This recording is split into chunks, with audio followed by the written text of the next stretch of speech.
All right, first of all, Connor, thanks so much for joining us here on Astro Supersport. It's really nice to meet you. I do have to say, though, Wolves defensively have been absolutely massive this season, not just the clean sheets, the fact that Man City and Chelsea are the only two teams who have conceded less goals than Wolves. But I did notice you guys are essentially the same backline formation. So what exactly has been different in training?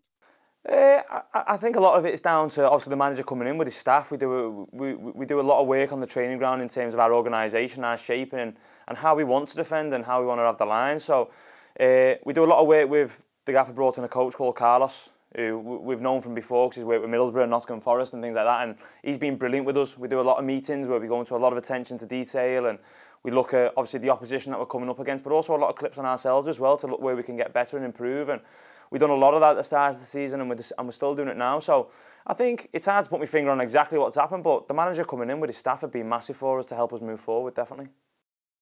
I definitely recall Bruno said that 80% of his coaching is actually attacking.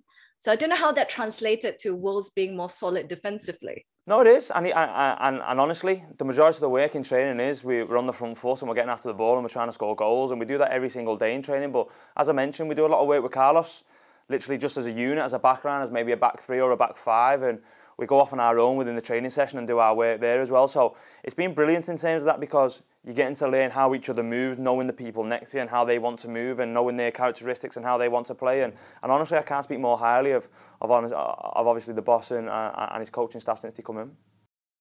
So what is it that you learn in those analysis meetings that you said that has changed your game? Because I noticed your own game as well has transformed a little bit as well. You're staying in the same line as the other two defenders a lot more than usual. Yeah, everything, if I'm being honest with you. I think it's in terms of trying to be a little bit higher up the pitch, trying to be a little bit more aggressive when the opposition have got the ball and knowing that obviously our keeper behind us, which is Big Sar, who's been incredible this season, he's gonna protect our backs as well. So we're trying to learn, we're trying to improve, we're trying to get better because that's what we're here for. We're here to make this club better, this football club better, and we're trying to do that every single day. So in terms of my own position as well, it's about being in line with my centre half, not being as the traditional sweeper, as you want to say, and as I've probably played over the last couple of years. It's more being in line and make sure we're defending as a unit a little bit more.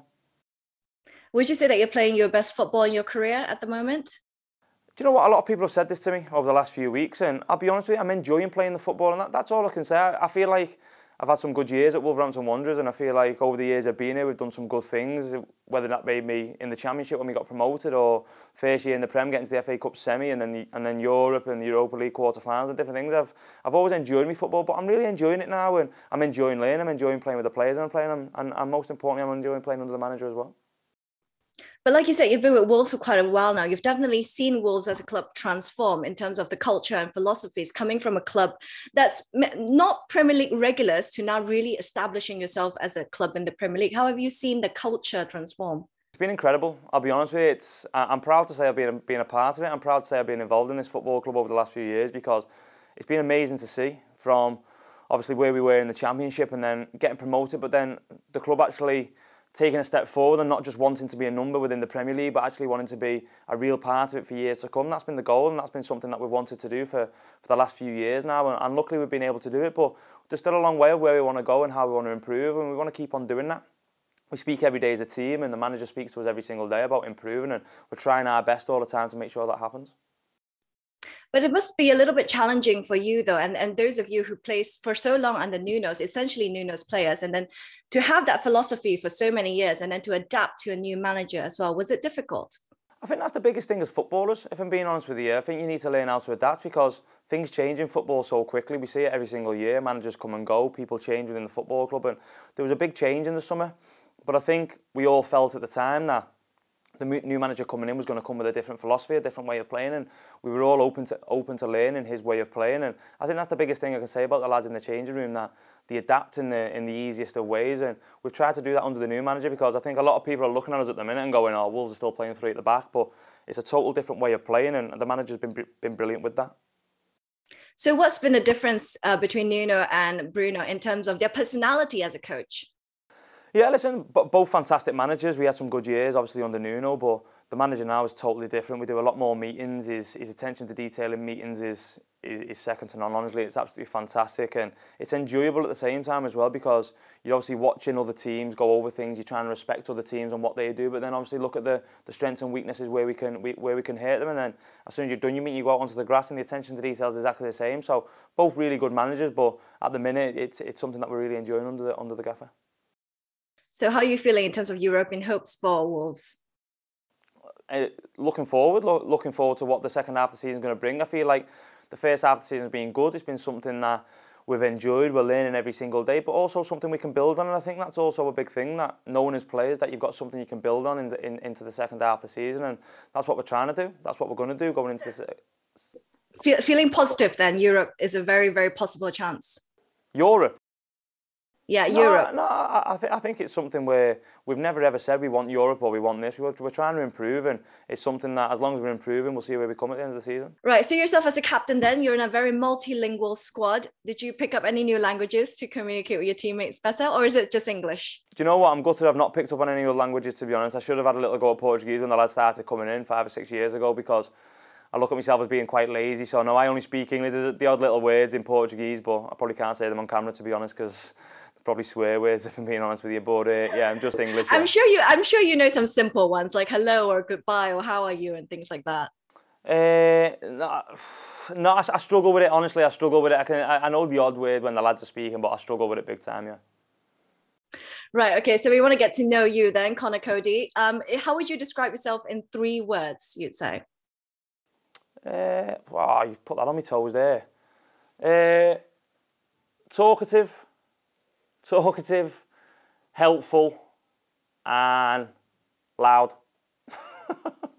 Are you the loudest then in the dressing room? Are your teammates always telling you, you know what, Conor, just shut up, just shut up? Saeed tells me all the time to shut up, yeah. Saeed tells me all the time to shut up, but no one else does, to be fair. I think it's just the way I am. I think it's just, in terms of speaking in the dressing room, trying to help people as much as I can, and I just think that's how I am, yeah. No, that's good. That's good. But any superstitions though, as a footballer, and before you get onto the pitch or in the dressing room and things like that? Nothing massive. I always try. It sounds a bit daft, this, but if say you play well and you get a good win the week before, I always try and retrace my steps a little bit. I'll be honest with you. I always try and do the same as what I've done the week before, and then if we get beat, that just goes out the window then. So that's the only real superstition that I've got, is that I try and retrace my steps a little bit, if I'm being honest. So if, say, for that particular win, you stepped out with your right foot 2 times, you're going to do the same thing the next week? Yeah, not as in depth as that, but in terms of if I put my right shin pad on before my left, do you know what I mean? If I use the same toilet when I go to the changing room before the game and different things like that, so I always try and retrace my steps a little bit. Yeah. Right. So you've played in different divisions in England. What was your biggest takeaway from each tier? Ooh, God, that's a tough question. I think the speed in the Premier League is incredible, and the intensity and the tempo, that's the biggest thing from the Premier League I take away. I think the Championship was more a mental situation, a mental league where it was just relentless over and over again. It was relentless. It was game after game, slogging out games as much as you can, and it was a real tough division, honest to God. It's an incredible division to play in, and I really enjoyed it when I played. And then League One, playing in it with Sheffield United, was just physical, really, really physical. Knowing that off the ball runs, lasting a game was big, because I was only young at the time, so a real physical side of it as well in League One. Well, someone who has had to adapt to the Premier League, Hwang Hee-chan, I mean, a top scorer for Wolves in the Premier League for you guys this season. How do you think he's adapted? Incredible. A fantastic person, first and foremost for me, because I think when you see someone coming in your dressing room, you want them to help you as a team, but you try and make them fit in and try and help them to fit in as much as you can. And honestly, he's been incredible. He's a fantastic person, which is brilliant. And then you see what he does on the pitch and what he gives us. He's so intelligent. He's such a strong runner with the ball, and he links up with the boys so well as well. So he's been a brilliant addition to the squad, yeah. Just one final one from me then. The Wolves game for Boxing Day will be postponed due to COVID reasons. As someone who really understands the culture of football on Boxing Day, that must be quite devastating for you, for the fans. It's tough, and first and foremost, we know how tough it will be for the supporters, because it's a massive day of football, Boxing Day in England. It's something I've grown up with.